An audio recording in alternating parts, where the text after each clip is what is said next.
So ngayong araw guys, tara't samahan niyo ako sa morning routine ko sa pagwo-workout.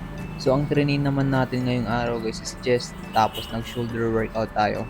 7 AM pagkagising ko ng umaga, naligo ko agad ako. Tapos ayun, dumiretso naman ako sa rep para kumuha ng ice cream. Pero yung laman ng ice cream namin ito, chicken breast. Nag-defrost na ako para pagkatapos natin mag-workout, ayun, malambot na yun. Saka naman na ako nagpainit ng tubig para magkape. So tuwing umaga, nagkakape ako bago ako mag-workout. At ang kinakape ko, yung mga stick-stick lang. Yung alam mo na, yung black coffee. Para ganado tayo mag-workout, syempre para magising din yung dugo natin. So yung pre-workout meal natin, egg tsaka coffee lang. Pagkatapos nga natin yung nag-pre-workout meal, ayun, dumiretso naman na ako dito sa concrete gym natin. Tapos kinuha ko naman na yung bench ko at nilagay ko dyan sa may racks dahil dito tayo magbubuhat. At ang iti-train pala natin ngayong araw guys is chest workout tayo, tapos mag-shoulder workout tayo.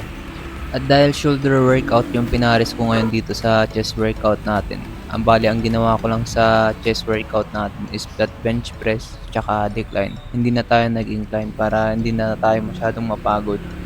Saka nag-heavy naman tayo dito sa chest workout natin. Ang ginawa ko pala dito sa flat bench press is 3 sets then 8 repetition. So max yung natin nun, weights natin. At pagkatapos natin nag-flat bench press, ayan, nilagay ko naman na yung decline na bench natin dun sa may salamin. At ito naman na yung ginawa natin. So dito naman sa decline is hindi ko minamax yung weights natin dito, lalo na hindi tayo wala tayong racks na pagsasabitan ng barbell natin. Tapos wala tayong kasamang mag-i-spot. Kaya ayan, isang plate lang yung nilalagay ko dito. Ito naman kaya naman natin siyang buhatin. Kaso nga lang pagka binabalik ganyan, medyo nahihirapan tayo. Pero ayun, okay lang.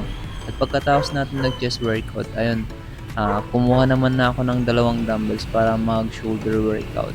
So sa shoulder workout naman natin ang ginawa ko lang front raises, side raises, tsaka yung sa real delts natin. Ayun, tig 3 sets din yung ginawa ko dun.